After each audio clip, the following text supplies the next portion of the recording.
Good morning, everyone. My name is Marit, and I'm going to speak to you today on our mindfulness journey about a topic that doesn't get talked about much in Christian circles, and that is about betrayal. You know, yesterday we talked a little bit about Mary and putting the beautiful perfume over Jesus' feet and wiping her hair over his feet and washing his feet. And that beautiful perfume filled that room. And Jesus spoke to Mary and said that what she has done has been done to prepare him for burial. But there was someone in the room who was a bit indignant. He didn't like this. In fact, it says in John 12 that Judas said, one of the disciples said, "Why was this fragrant oil not sold for 300 denarii and given to the poor?" And Jesus lovingly rebuked him and said, "Leave her alone. She's kept this for the day of my burial. For the poor you have with you always, but me you do not always have." And I started reading all of these betrayal passages in the Bible, and I sort of noticed a little bit of something. Pretty much every gospel has the passages about Judas and the plot to kill Jesus that the scribes and the Pharisees had hatched up. You know, it's in Luke 22, it's in Mark 16, actually 14, and it's in Matthew 26 about the plot to kill Jesus. Now, at the beginning of Matthew 26, this is what it says. "Now it came to pass when Jesus had finished all these sayings that he said to his disciples, 'You know that after 2 days is the Passover, and the Son of Man will be delivered up to be crucified.' Then the chief priests, the scribes, and the elders of the people assembled at the palace of the high priest, who was called Caiaphas, and plotted to take Jesus by trickery and kill him. And they said, 'Not during the feast, lest there be an uproar among the people.' So they already had this big plan. This is before the Passover. Their big plan was to catch Jesus out somehow and plot to have him killed. The thing that drew my attention was actually those beginning words of chapter 26. "It came to pass when Jesus had finished all these sayings that he said to his disciples." And I went back and went, what were these sayings? And you know, there's chapters of sayings that Jesus spoke. Chapter 25 is the parables of the wise and foolish virgins, parable of talents, and the Son of Man will judge the nations, and it's about the sheep and the goats. There's a whole lot of stuff there. Chapter 24 is about the end times. There's a whole lot about the times of the end of the age. And also in that, Jesus predicts the destruction of the temple. Now, if you look carefully, you'll notice that both 24 and 25, this is Jesus teaching the disciples privately. But in 23, chapter 23, Jesus is in the temple and he's speaking to the crowd and effectively the scribes and the Pharisees. And in chapter 23, he gives and lists out a whole lot of woes. You know, chapter 22, the scribes and Pharisees have been testing Jesus already. They've been trying to catch him out. You know, it's the one where it talks about the taxes, you know, and it's also about, you know, resurrection and who would be married to who in the resurrection and which is the greatest commandment. These are all the scribes and the Pharisees and the Sadducees trying to trick Jesus out. And Jesus answered every one of them. And in every situation, Jesus sort of made them look a bit foolish. And then in chapter 23, so I'm going back the other way, chapter 23 is the woes. And Jesus, he's lovingly trying to warn the disciples, but also the scribes and the Pharisees, that if they keep on thinking the way they're thinking, they are facing a destruction. And it's awful, because he gets to the end of chapter 23, and this is what Jesus says. "Oh, Jerusalem, Jerusalem, the one who kills the prophets and stones those who are sent to her. How often I wanted to gather your children together as a hen gathers her chicks under her wings, but you were not willing." The scribes, the Pharisees, the Sadducees, all of the chief priests, Jesus is actually weeping over them because of their refusal to see who he really is. And look, maybe somehow Judas knew some of what was going on with the scribes and Pharisees, but Judas was the one who then takes the step and approaches the chief priests. And he does this in Luke 22. He goes, right page, he goes up to the chief priests. In the beginning of chapter 22, it says, "Now the feast of unleavened bread drew near, which is called Passover.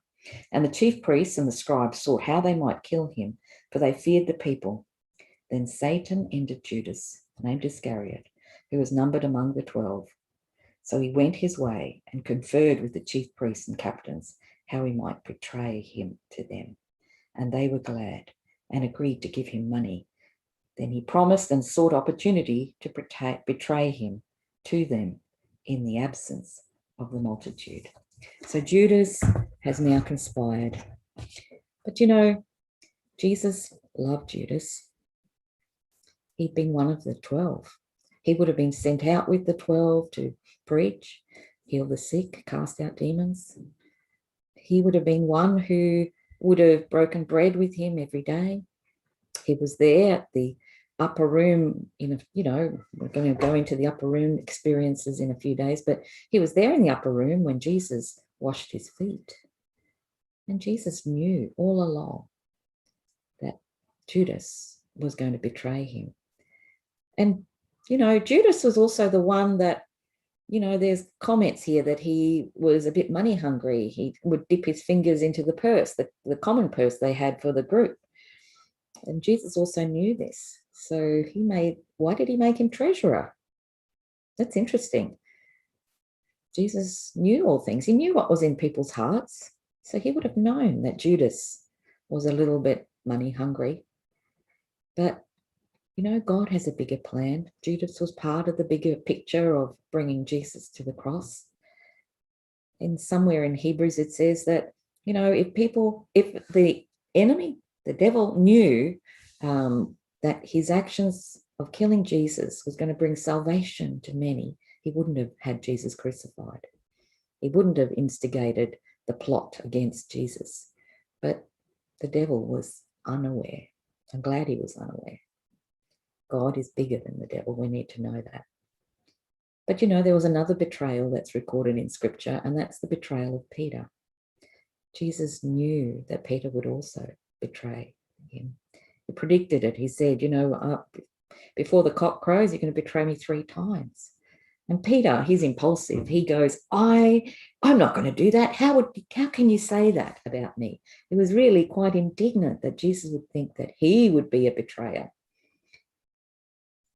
But you know what? At the Last Supper, when Jesus said, there's a betrayer amongst us, every one of the disciples looked at each other and said, is it me? Is it me? So, there was a little bit of doubt in each of them. Could they each have betrayed Jesus? Maybe. But Judas was the one who ultimately did. And Peter did too. He betrayed him with his words. He said, I never knew him 3 times. But this is the thing that I wanted us to concentrate on. Jesus also promised in Matthew, in that big sermon on the end times, that we too, as his followers, would be betrayed.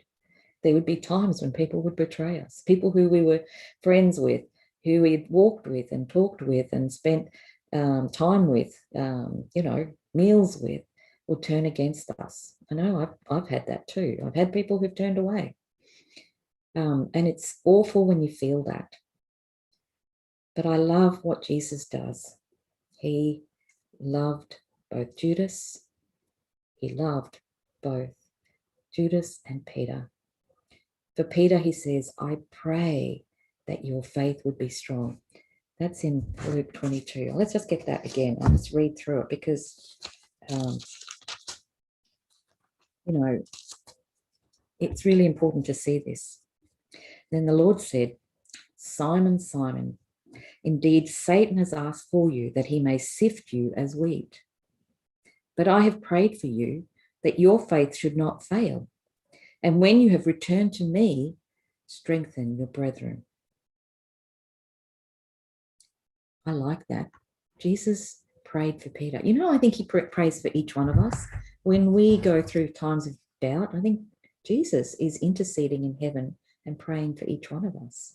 He prays that our faith would be strengthened, and that even if we go through a period of denial of Jesus, that when we return, we would become stronger in our faith, that we would return with a strength that now strengthens others by our testimony.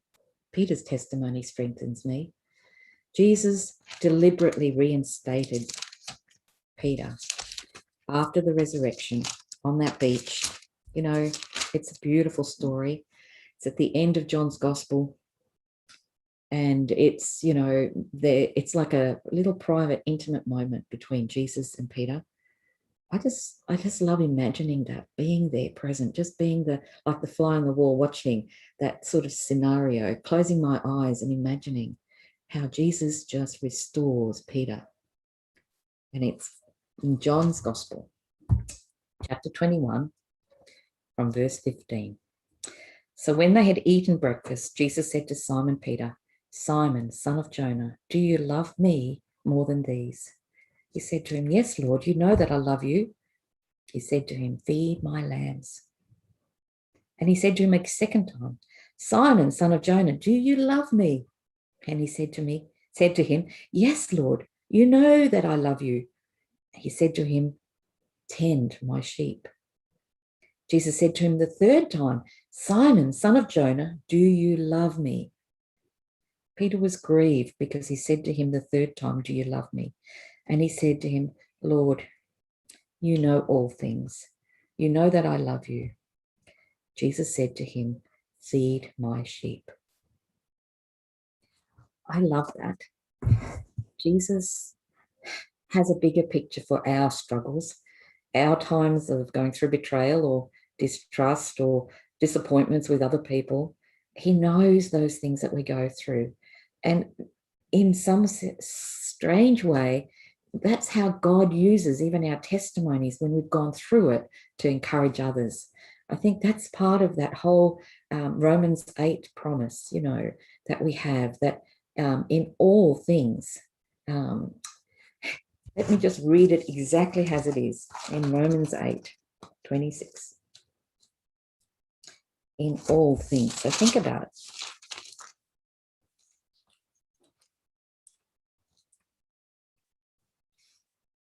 Oh, verse 28. And we know that all things work together for good for those who love God, to those who are called according to his purposes. Struggles, betrayals, disappointments, traumatic things, God can always use them and turn them around. And our job on this earth is to feed others through our stories, through our life experiences.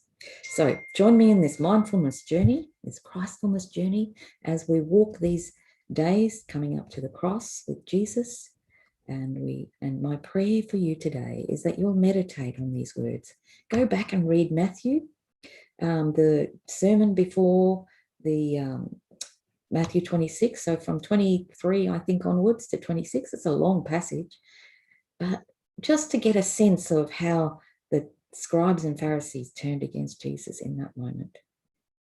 Anyway, that's it for today. My prayer is that you'll join me tomorrow as we continue for tomorrow's Palm Sunday.